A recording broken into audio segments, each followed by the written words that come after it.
There you go. Yes, go ahead. Well, welcome to I guess this is October 1, um, 2024 session of TAPR and HamSCI technical session. My name is Dave, KV0S, and this week I have been setting up a bank of uh, Raspberry Pis to exercise as many of the minor K9Q radio functions as I can get running. I had three or four a while back, but then I had to turn those off for a while.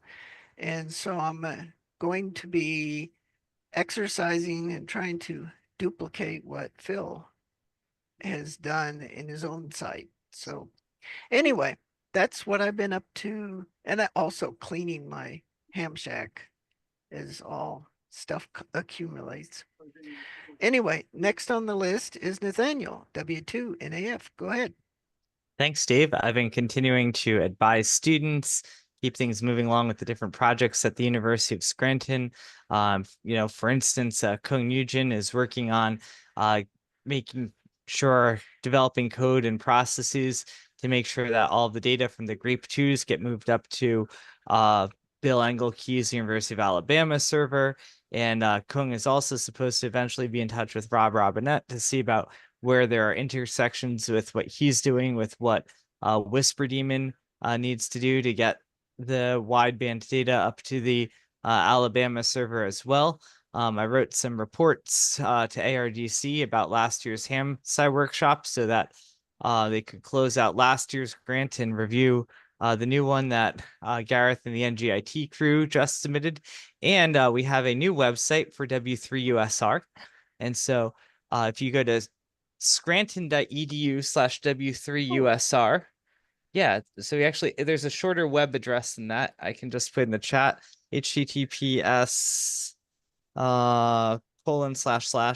scranton.edu/W3USR will take you here. And so this is Iggy, the mascot for the University of Scranton, sitting in front of our ham radio station at the university. And we have a dedication ceremony that's going to take place on Friday, October 25th, 2024. And all of you are invited. So if you want to come on up to Scranton again, we're gonna have a dedication. It's gonna start a little after 3 p.m. We're going to have a public lecture. We'll have a little poster session where my students will be showing their posters. We'll have them up. We're going to have open station hours. During this dedication, some of the ARDC representatives should be there. We're going to have a plaque made with the information of who donated and funded the station that we're going to present there and unveil, and we'll be putting that on the wall. We'll have open station hours, a little reception, and then a buffet dinner. So the dinner is $30 a person. So if any of you feel like coming up to Scranton and seeing the station, we'd love to have you. The information's on the website here. And if you have any questions, you can feel free to contact me. And we already have, I know Greg Popeless is already flying in from Canada, and Gary McKeaton's registered. So, we're having people starting to show up. Very good. Yeah. Sounds wonderful. Thank you. So next on the list is Scott Newell. He's usually mic muted. Yes. And then we have Bob N5BRG. Go ahead, Bob. Hello, guys. Not a lot to report this week. Mostly doing ranch work around here. So back to you, Dave. Okay. And then next on the list is Clint, KA7EOEI. Go ahead, Clint.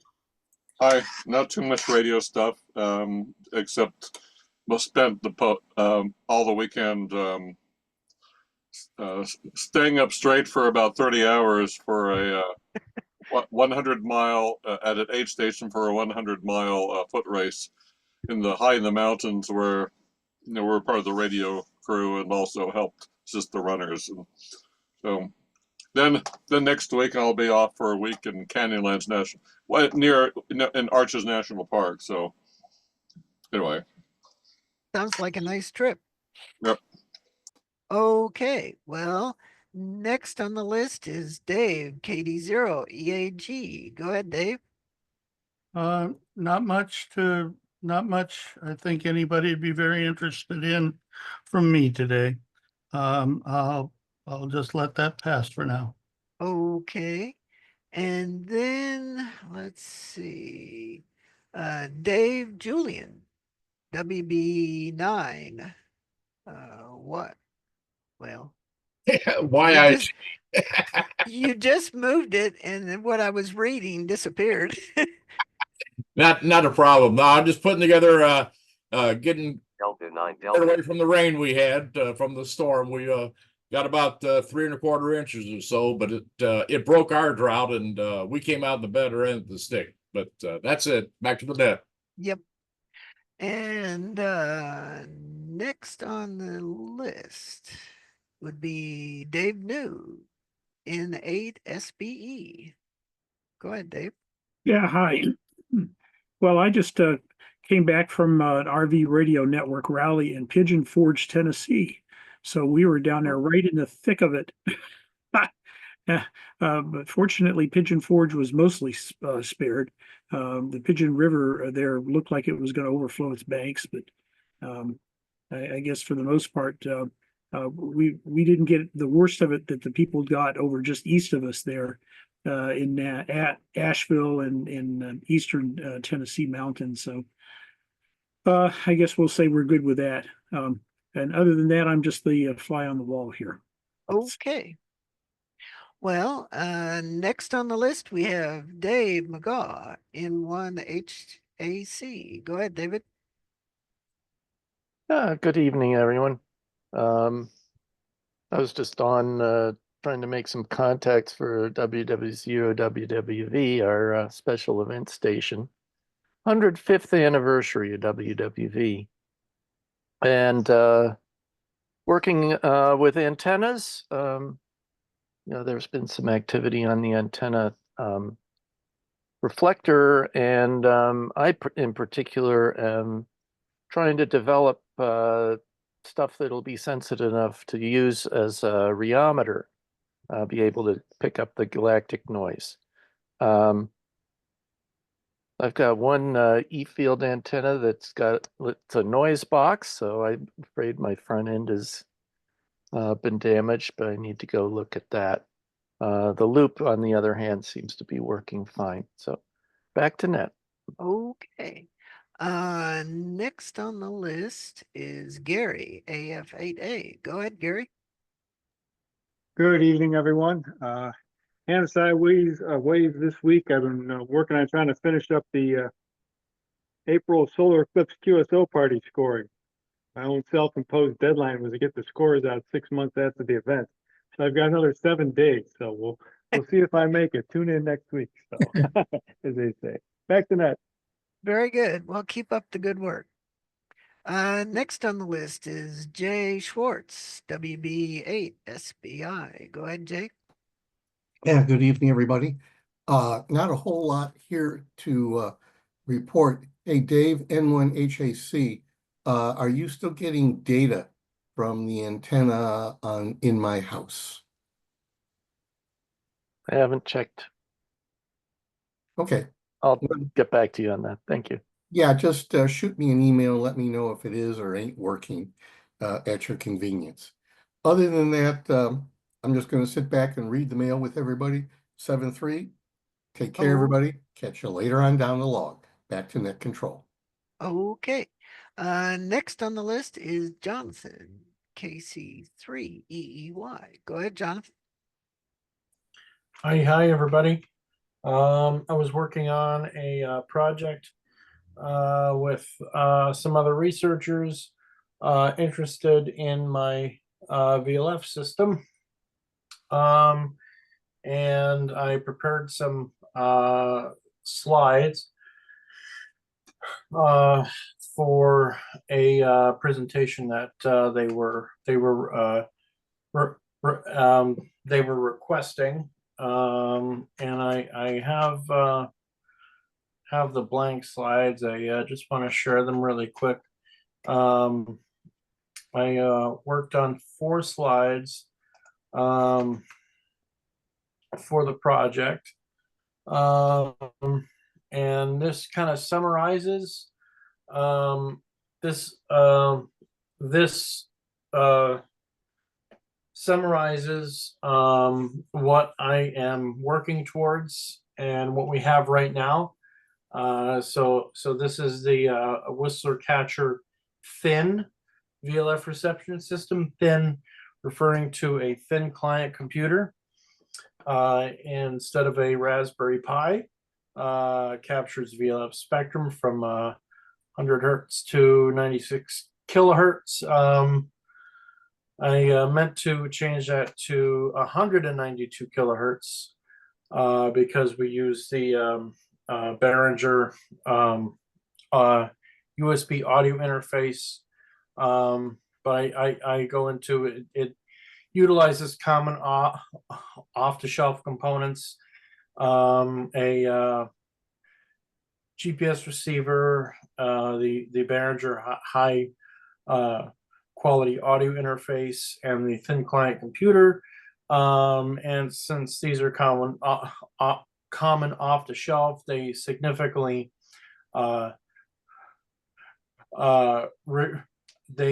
significantly reduce the cost overall and allow volunteers to build and install these systems and themselves. Data capture and analysis is performed by VLFRX tools, and there's currently a system installed in Springbrook Township, PA, at a radio quiet location, and it was collecting data since December of 2021, but it uses a Raspberry Pi instead of a thin client. And I went into I supplied the block diagram of what the system will look like. This is the VLF active antenna. These are the interface boxes, the VLF receiver interface box, the GPS interface box, and the outside GPS antenna, the USB audio interface, and the Delphin client. I also provided pictures of the system. This is the VLF antenna assembly, what I like to call the VLF active antenna, because it has a built-in preamp. This is the antenna element, copper tape affixed to a foam insert. You can see the wire is soldered to the copper tape that connects to the VLF E-field preamp, the front end. So this is the antenna element. This is the actual preamp. This portion is the front end. This is the line driver. This is the DC to DC converter powering it. This is the audio isolation transformer, and that that connects back to the back-end processor with a Cat6 cable, and this is the Raspberry Pi back-end processor that some of you have seen. And then the last slide was data captured. I'm actually going to update this slide to include 2 audio samples, actually, for the Dawn Chorus event and the Whistler. So this illustrates the captured Dawn Chorus. This obviously this is an example of a diffuse Whistler, and this spectrogram shows on the top. This is the VLF. This is a VLF receiver from Forest, Virginia. This is the VLF receiver at Springbrook Township, and you can see the alignment in the spherics. That's what these lines are. These are spherics, radio emissions from lightning discharges, and you can see that they're both aligned. They're aligned really well, which means that the data from these receivers are GPS locked. And then lastly, this is a histogram of whistler counts at Springbrook Township, PA, from installation to March of 2023. And this raises some interesting questions. Why do some months, some seasons, we get whistlers and others don't? Particularly the spring and fall seem to be the highest whistler counts. Actually, if you go through the rest of the data, you can see that it tends to be the spring and fall. So there are two influences here. Both the seasonal weather, the thunderstorms actually creating the spherics, and solar activity as well, or geomagnetic activity and solar storming actually both creating and enhancing those ducts which whistlers propagate through. This was what I provided in hopes that it would benefit the project. I'm crossing my fingers. I'm hoping that since we actually have something concrete, we have a working system, we have examples of data, that this would hopefully convince them that this sort of thing is important. And this specific project is looks at the magnetosphere. So that's why that's why I included magnetospheric related data. So I'm hoping that this definitely makes a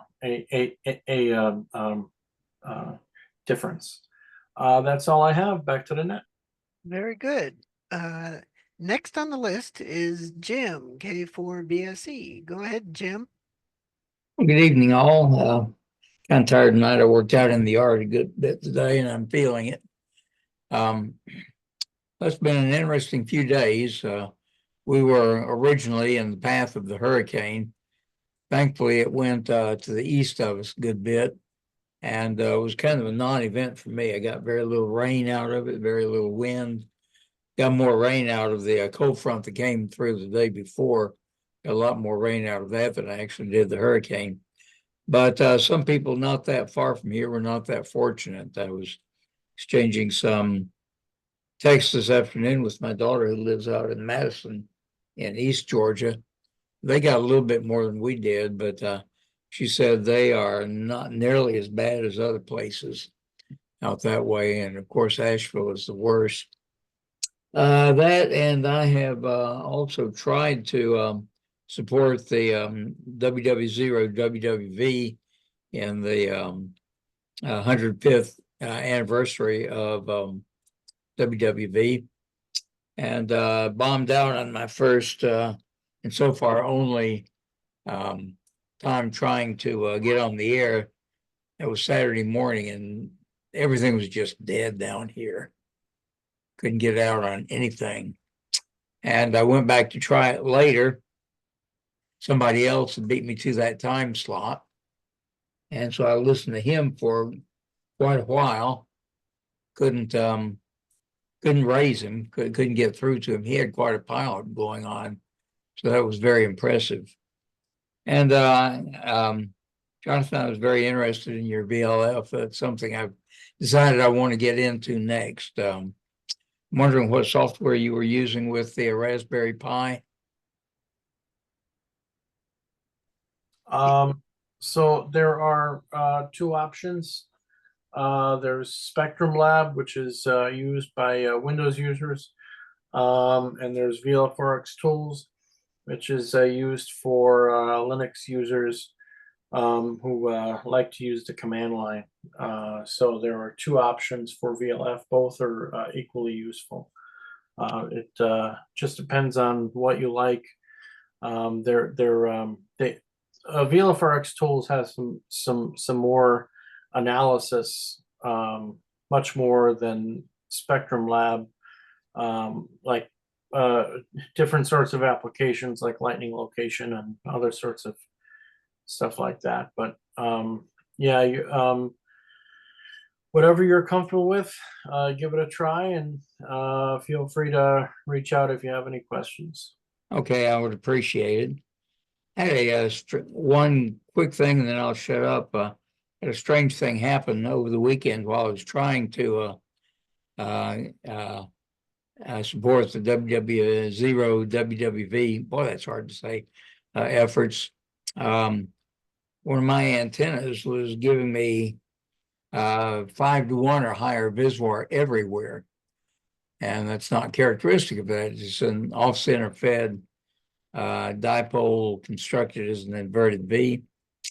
It's not right. So I gave up trying to get in with WWV, with WW0 WWV. Wow. And started trying to troubleshoot that, and couldn't figure out what the problem was. I went out, that antenna goes out to a remote antenna switch out in my yard. And I disconnected it there and swept the antenna, and it looked fine there. Came back inside, and now it looks fine inside too. So must have just had a corroded connector somewhere. Anyway, that's too much for me. Back to net K4BSE. Okay, well, thanks for all that information. Next on the list, we have Jamal. Go ahead, Jamal. Okay, Dr. Dirk. One moment, I'm just trying to sign in from my phone so that I can operate the video. Okay, 1 second, please. Well, we just wanted to say hi. Okay, okay. Hi everyone. I just wish to operate my video camera, so I'm very well. Yeah, I'm proceeding with my Okay, flights in the you course. get it Okay. working, and we're going to continue on the list. Okay.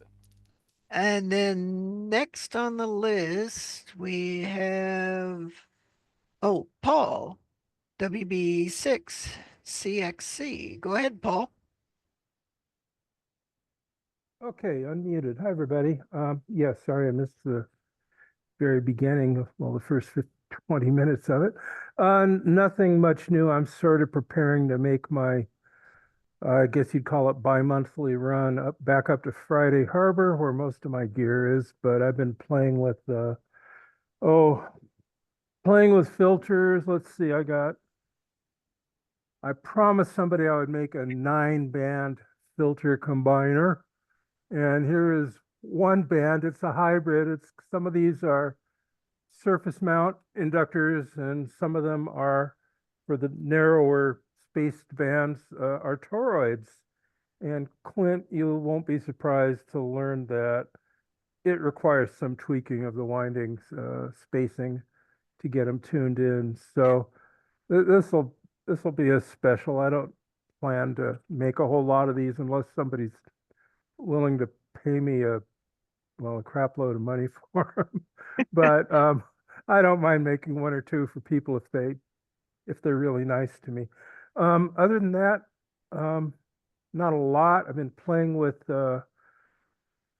Rob's software on the Raspberry Pi, talking to the Whisper Sound for remote access, kind of making sure I understand how to use it, and discovering a few things about that and about Linux. Other than that, not a whole lot. Oh yes, have you guys probably haven't yet discussed the conversations going on the antenna forum? You know, the reference antenna thing. I've got some thoughts about that. I haven't posted them though, so if that becomes a subject of discussion, I'll pitch in. Okay, back to net. Okay, well, Have a safe trip going back Thank up you. north. Thank you. Next on the list is Phil, K9Q. Go ahead, Phil. Hey, everybody. Not really much to report, but like last week, just want to say how interesting it is to work DXCC every day, receive only on my Yes. W6 LVP loop, monitoring all the digital modes simultaneously. Um, I work like 110 in the last week. You can really see where the bands are open right now. Everything's open on 10 and 12 meters to the Western Pacific. And wait, back to that. Very good. It's always fun what you can learn by playing with this radio. And next on the list, let's see, we have Tom Yarnish. Does Tom want to make a comment? Yeah, right here. Call this KJ6MKI. I'm kind of Rob Robinette's dog's body.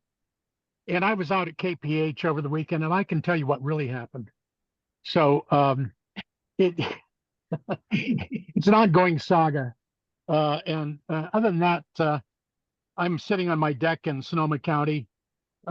We had a record heat today, and we had some very adverse weather inside the house when we had a major plumbing failure, and we're now in the process of tearing it apart and putting it back together. That's the extent of my amateur radio for the week. Back to net. Well, thanks for being there. Next on the list is Tom in 5EG. Go ahead, Tom. Oh, good evening, Dave, and everyone in the group.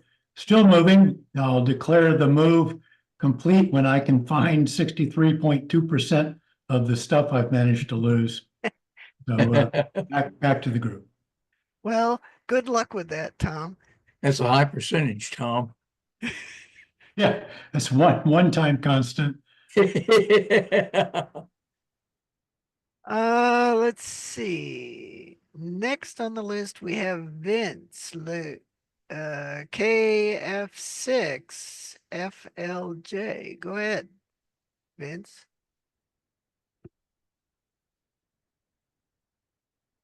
See there? He wrote in the chat, just lurking today. Okay.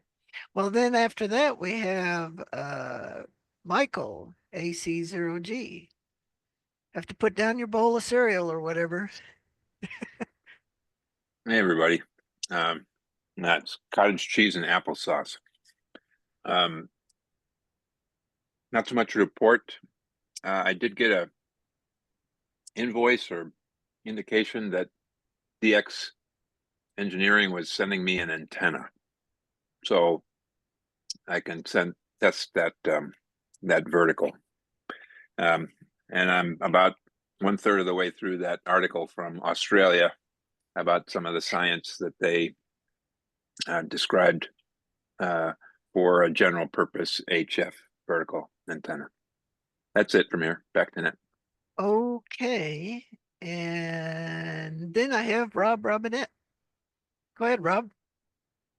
Okay, well, thank you, Michael, for hosting that antenna evaluation and reading that Australian article. And I don't know how many of the people contributing, subscribing to the antenna forum reflector are present here, but I've been pleased by the level of interest and the very educational emails that have been coming about different antennas. I think we should, I don't know that it's appropriate to go into depth about the antenna selection process in this meeting. So I was going to propose, perhaps after Michael gets the first antenna set up, this DX engineering setup, that we propose we have maybe a Zoom call and get those interested in this subject together online someday.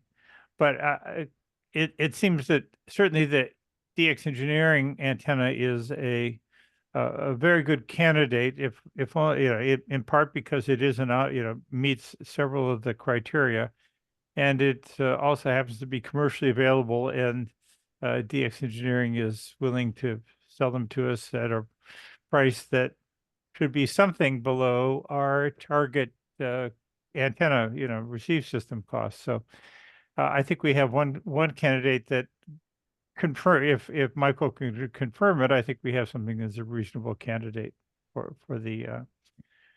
So my activities have been biggest activity has been working out at KPH on Saturday, which is a grueling exercise for me. It's 2.5 hours each way to get out there. But and the major purpose of the visit was to improve the power supplies situation out there, so that I could power cycle the Kiwi SDRs remotely, which I couldn't do previously. And this is a problem. I don't know that many of the HamSCI sites will suffer this, but it is really important at a remote site that you be able to endure the power outages, unless you're solar powered. The power outages that are seem to come inevitably be part of being remotely sited, and this has been recovering from power outages has been a ongoing problem for the 6 years that I've had Kiwis out there. So in this case, I pulled out all of this special purpose stuff. I built battery backup stuff and put in some generic Meanwell, $13 Meanwell brand, Taiwanese, credible Taiwanese vendor, power supplies, and attached them to a web controlled power strip, which was plugged into an Eaton brand UPS. And we could see no evidence of additional RFI introduced by that setup, which was really pleased me, given that that setup is about the quietest setup I know of. I think it is the quietest. I don't know of any receive site that has less RFI. And so the result is that we now have a very good receive site that I can hopefully I will keep on the air, even if it won't persist very long through outages. The that in that visit with Tom, we did have conversations with the other volunteers out there, and it seems that that site is a could be given the NSF sponsoring is sponsoring the DAISY 2 grant and the deployment of these systems, seems like that would make the installation of one of the weather station sites at KPH very possible. And that site is the quietest site that I've encountered around the world. So I think it would be just a tremendous asset to the HamSCI community and the DAISY project, as well as it would raise the visibility of KPH and the importance of it within the Park Service to have this system out there. So Gary, I would like to be sure that we do what we can to enlist the KPH as one of the candidate sites in preference to KFS. I mean, KPH will, given that the Park Service supports it, the KPH is, I think there's a lot of good publicity. There's 100 people parading through there every Saturday, hundreds of people some Saturdays. So if we can publicize the fact that there's this weather station, the personal weather station, might expose this project. Not that we would enlist anyone, but I think that would help justify the continued operation of KPH in the eyes of the Park Service. So one of the things that they do seem to be well disposed toward maintaining KPH, and one of the things they did in the this summer at great expense, the Park Service spent $100,000 to re-erect the Marconi T, which had fallen down. So so they had to have contractors out there and clear the field. Unfortunately, I didn't take a picture to show the results, but I can show you what the spectrum, the received spectrum, looks like now that the Marconi T is feeding a Kiwi SDR. And this is the Marconi T. Are you guys seeing that? Yeah, we see it. Yes. Yeah, you see it. Okay. It didn't, Zoom isn't telling me what it's showing. So this is 0 to 30. Well, no, that's 0 to 30. That's 0 to 3.5. This is a Marconi T. It's I think there's something like 70 feet vertical and I don't know, 300 feet horizontal on the T. And this is there's no filtering or matching or anything. It's attached to a coax, which runs maybe 200 meters into a passive splitter and we're now looking at the spectrum. So fortunately, you guys are, it's still daytime out here, and the Kiwi is not getting overloaded by the signal at 1610. This is an example of that. I don't know that is the grapes 1 and 2 systems can identify these problems.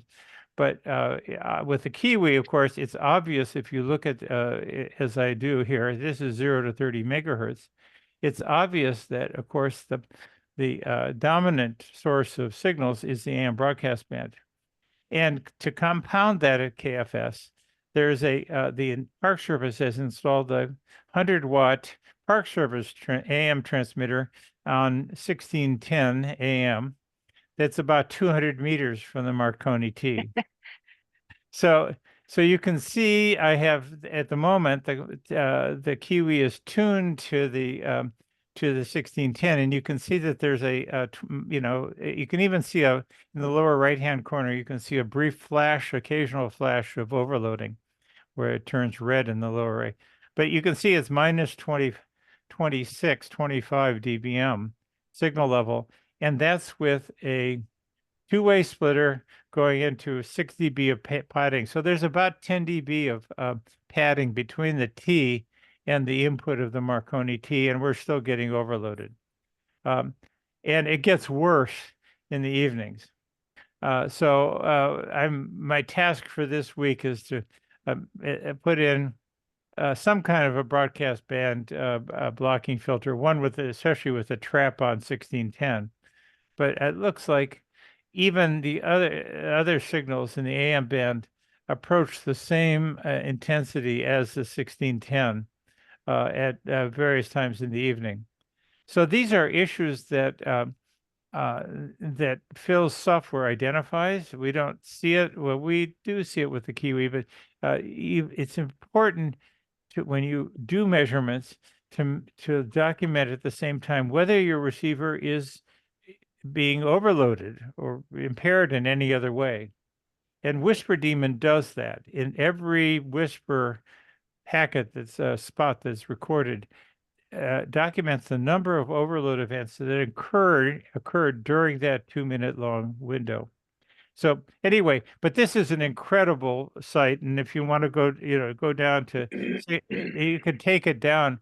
For those of you, if I don't know, Jonathan, if this would be useful to you, but this system is you can listen. If you look at the background noise level, it's going down below 10 kilohertz. So it's possible that you could make recordings all the way down, almost to the down. I don't I don't know what's down there below 10 kilohertz, but I'm pretty sure that we could be recording it here. There's at the moment, no ARX 888 on it. This is on this antenna, only a Kiwi, but we could add a 888 that would record such signals. Anyway, how do I get to this system, Rob? How do you get to it? Yeah. KPH-SDR:8072. I'll put it in the chat. Wait.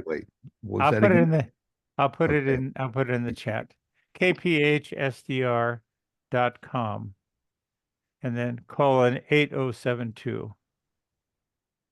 And I'm looking for where the chat window is so I can put it in. There's this is a Kiwi that's set up for, here I'm putting in the chat window. It's set up for 8-channel mode, so there's only 2 channels that have this waterfall that you're seeing right now that I'm sharing with you. I have a Whisper Demon using 3 other channels to do whisper recordings on other on the. Why are you still doing that? What's that? Why are you still doing that? I hate when I get into a Kiwi and like all the channels are used up by Whisper Demon. Why are you still doing that? Why am I using a Kiwi? Yeah. Because I have to buy another RX 888 and another B-Link to add another. Okay, and nobody's paying me for this, so you know, that's why. I can arrange that. Let's talk. Yeah, I know. Well, that's why.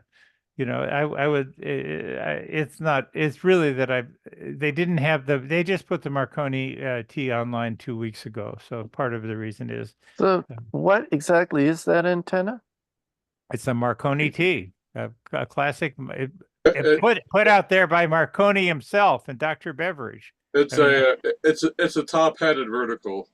Yeah, it's a top-headed vertical. Yeah, I mean, except it's not a spoke top hat. It's just a T-shaped. You know, 1 wire on either side, and it comes up. It's just a top-loaded vertical, nothing more than that. But that can be 6 inches high, or it can be 500 feet high. What is it?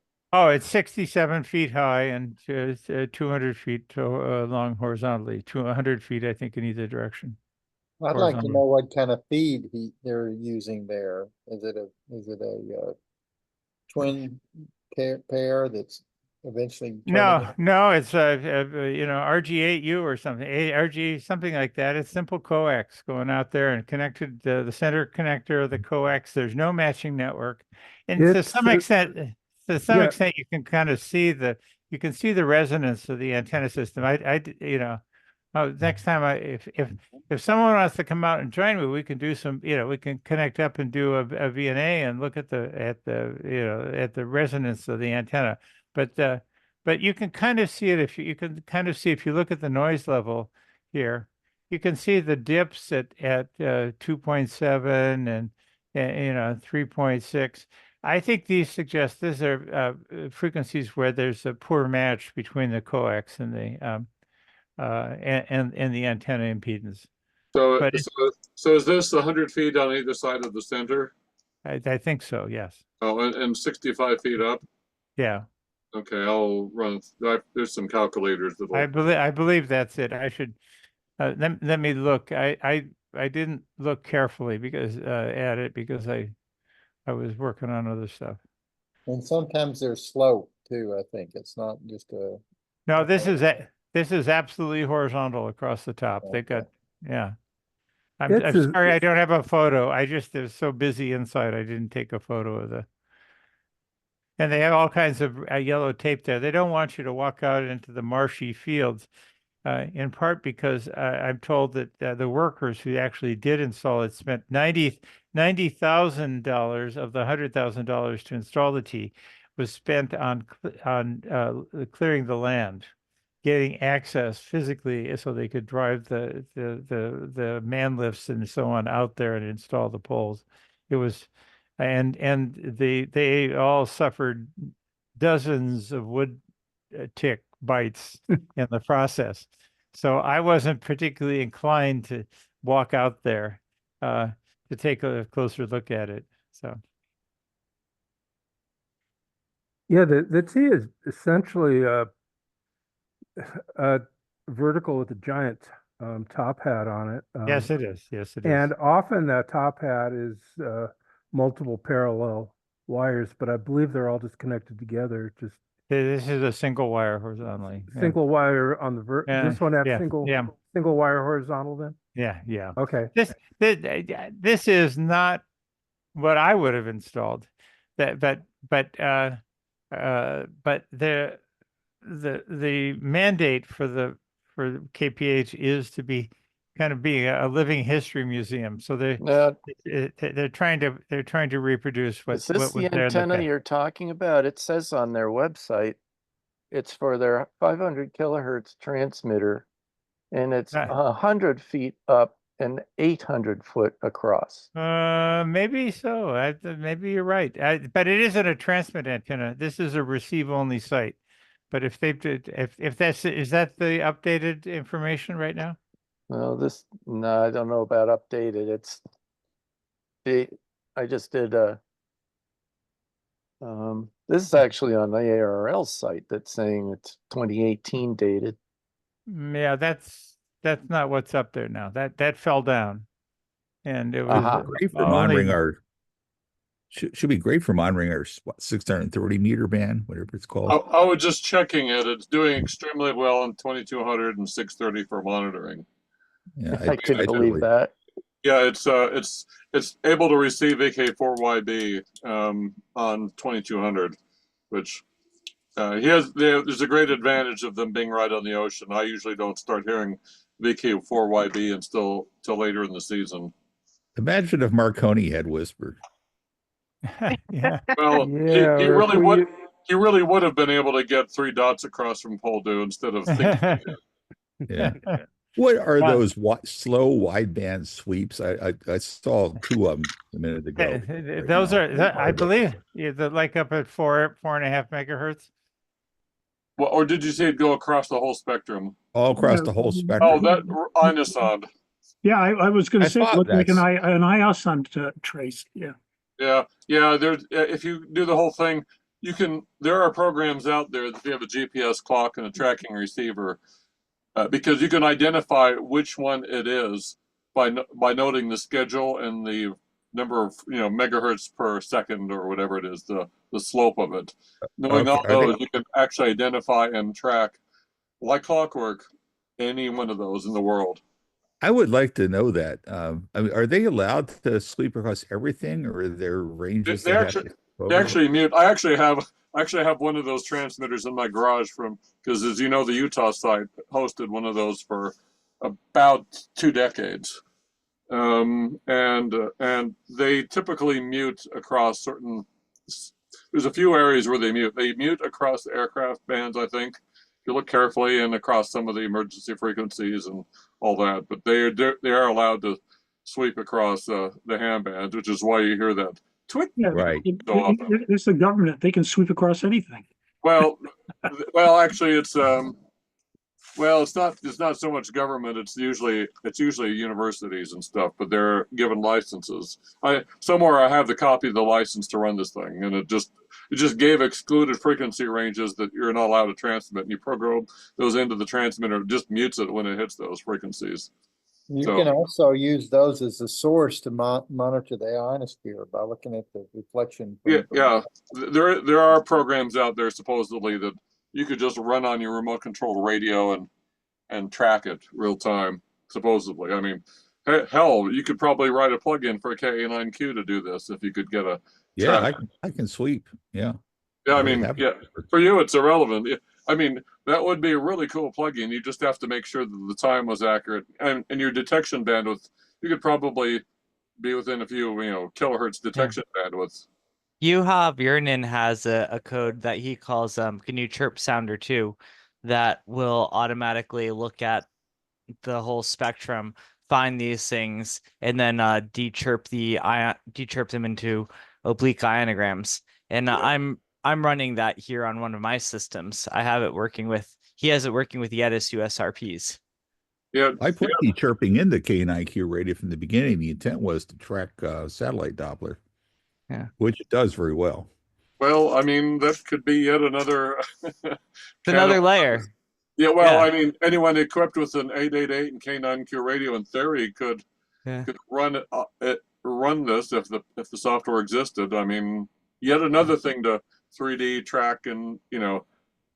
Yeah, Clint, the transmitter you have, is it the sounder you have, is it it's a Berry Research. Berry, okay. Right. So it is a chirp one, not a pulse one? Oh, it's absolutely a chirp one. Oh, neat. Yeah, it's Well, is your I- stuff published someplace, the way it works, or the way Yuri did it? Yes.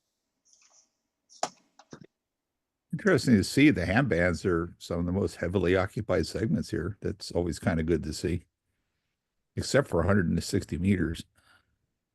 well, and and also, but if you look at those lines, they're probably mostly on FT8 frequencies. Well, I don't know. Well, I mean, like on the higher bands, like I was tuning around while driving around today, and I heard really no voice on 17 meters, but but the FT4 and FT8 frequencies are super busy. Oh, well, they always are. Is Right. anything at all. 27 megahertz is the disappointing one. You see lots of activity on 27, but not 28. Hey, you do see the dielectric welders out of Asia though, in parts of the U.S. Where? On the high bands. I was noticing those and did an analysis on them. You know, switch to AM and look at the audio, and there's quite a few of them that have 50 hertz on them. Around this time of evening, those start coming in, and those are not coming from the continental U.S.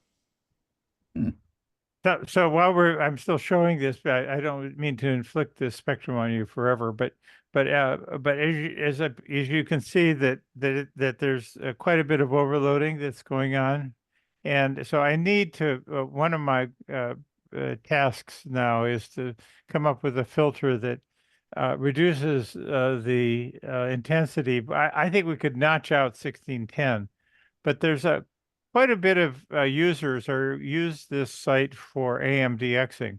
So I don't really want to, I don't want to just do a pad down across. Does it have Paul's? Does this have a shelving filter on it? No, this has no shelf. This is no Rob, shelving. is that working into a 50 ohm input? Yes. Okay, I can probably send you a design for a notch that you can put right at the front end. Well, we need to notch 1610 and then knock down probably the whole of the AM band by maybe 10 dB. How wide would be a with a Well, notch? you can of course get an AM, do a high pass. I don't want to AM knock it block. down. I don't want to block it out. If you put a shelving filter in there, you'll knock the AM down by about 18 to 20 dB, and that should fix the overload. Well, I could put just, I might as well put in the trouble is that then I feel, I mean, I could just put in, I already put in 6 dB of just a 6 dB pad. I could just make it a 10, 15 dB. Well, wait, okay. You do know how the notch, the shelving filter works, right? Yeah, I know how the shelving filter works. I don't understand the thing. I mean, put your cursor. What's the signal level at 2.2 megahertz? Well, there you are on an AM band. It's Okay. down at the noise level. Okay. Well, okay. So I've already reduced the noise to 2 megahertz with my 6 dB pad. Okay. Now the Kiwi is now the limit, internal noise of the Kiwi is now limiting this receive site. Can the Kiwi show total RF input like I do? I mean, no, that DB appears to be only... I wish. So only thing you can know is when the OB symbol appears. I believe the John Siemens FPGA tracks the triggering of the overload pin on the A to D converter. And I think it's a count that you can specify. Yes, but here I was going to show you how I've set it. Okay, you see, he allows you to adjust the number of samples in a 64K sample. Right. How many before he turns on the overload light? I wouldn't do 1. I would do 64. No. I know. But I set it down to 1 to make it as sensitive as I could. Basically to kind of count this count does not correspond to Phil's count of samples. This counts how many times within a 64K sample did this occur. So you only get at most, 64 out of 30 megahertz, so many samples. So that the total number of overload counts on the out of a Kiwi never goes above several thousand. Whereas, of course, Phil, if you truly overload it, Phil will give you 64 million overload events out of a K Remember, I band. do something else a little different. I give you the time since the last overload. I don't look I at think that it's a number. more interesting number. You may think it's more interesting. I don't, and I use Well, your. it's It's useful for a listener, but for radio Right. science purposes, it's the total number of sample well, I give you overload that too. samples. We've been over this, but I Yes, think yes, the time they're both since, they yeah. both have their place, but for what Whisper Demon records If is you want to know whether you have a problem, I think the time since the last overload is the thing you look at. If you want to know Well, you have a problem you need to fix. yeah. Well, I hate to say it, Rob. I would agree with Phil on that point. The just seeing the count go up is one thing, but is useful on its own. But the one thing I do, it'd be kind of nice in K9Q is if there were like a histogram of the overload counts over time, then you could tell what times of the year. I do record every 2 minutes the number of overload events that occurred during the previous 2-minute window.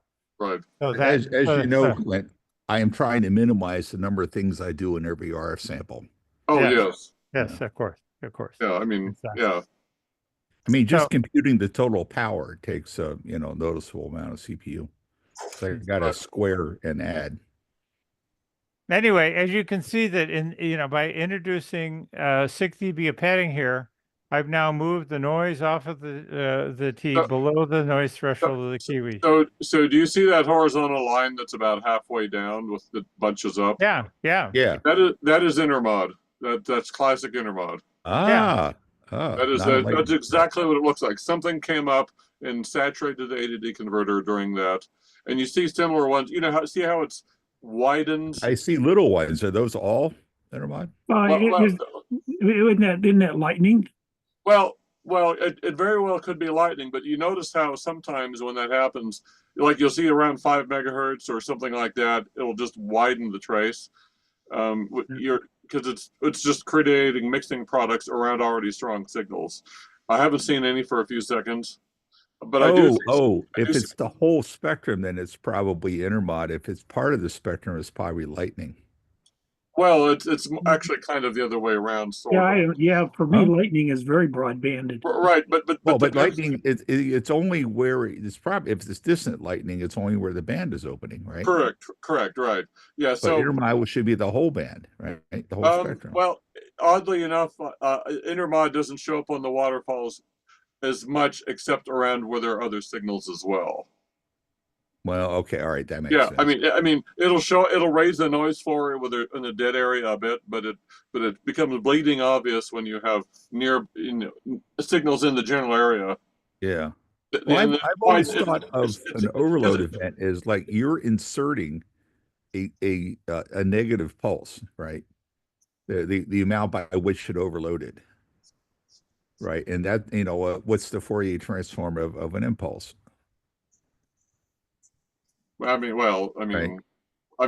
Essentially just mixing a burst of Gaussian with strong signals, and they become wider. Well, I'm mixing with impulses that right. Negative equal to whatever the overload is. Right.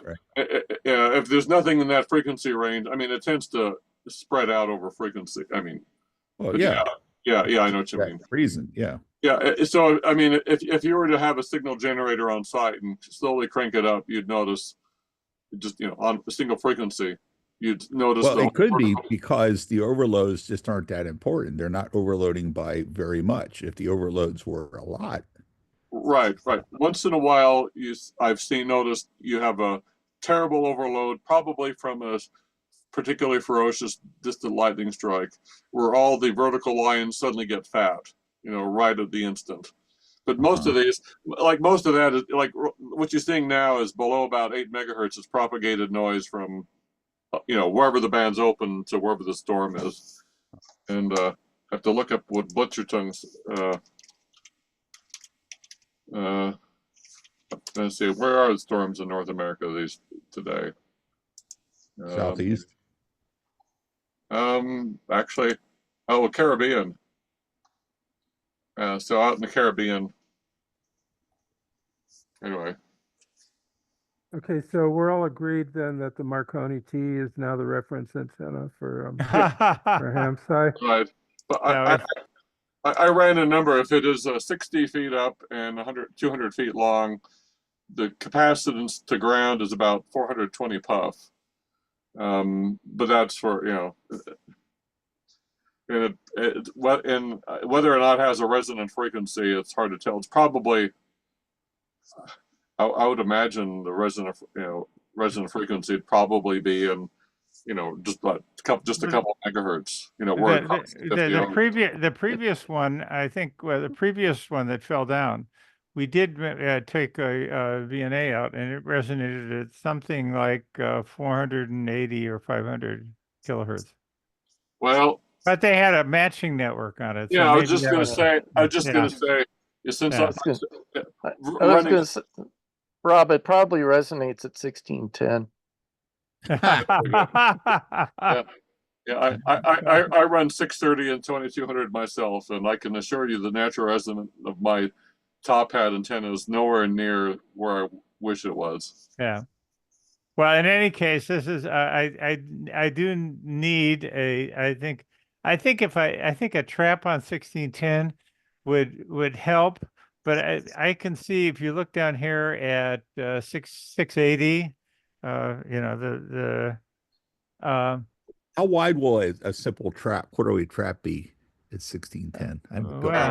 I make traps for that all the time, and they're actually narrower than the bandwidth of the signal. Really? Yeah. Yeah. The sidebands have less attenuation than the carrier. Well, the carrier is the problem. So correct, which is why I don't worry about that. The sidebands are necessarily 6 dB down on both sides. Well, from the carriers. So at Northern Utah, I have the same problem. I have monster 50 kilowatt stations that are a mere 50 miles across the Great Salt Lake, so they don't seem to get attenuated. And I actually have a pot on the AM blocking filter so that I can adjust how much I knock down everything from like 550 to like 1800 kilohertz or 1700 kilohertz. And I also have 5 tunable notches in that range to make the powerhouses even weaker. I mean, if anything you look at the AM broadcast band at Northern Utah with the QEs or the main one, you're going through that filter, and it does not diminish AM reception at all on the Kiwis. One of the bands though is that's on server 1, which is the yellow one, is actually an RTL SDR that is receiving from all of the AM broadcast band up to 2.5 megahertz. And that is all being crammed into just 8 bits of quantization because I just haven't changed it out. It's 2 meg, so 500 to. And it does fit. Okay, good. I could use it. Yeah, hey, I could use a copy of that of your. But here's the problem. Go to any part supplier, Mauser Kia or wherever the hell you want to go to, and I challenge you to find adjustable coils these days. Yeah. I challenge you. So I had to raid a good chunk of my personal stock of adjustable coils. Coilcraft. Coilcraft still makes them. I use them all the time. Within a certain range, you could use, an air variable capacitor plus a fixed inductor, though. Well, that's true. Well, yeah. Well, there's a vast treasure trove of 50 to 100-year-old parts out there at KFS, at KPH. Yeah. So let me send a note to the guys there and see if they have any variable inductors. That's a good suggestion. Well, the thing is, somebody has to build it, but yeah, I just went here on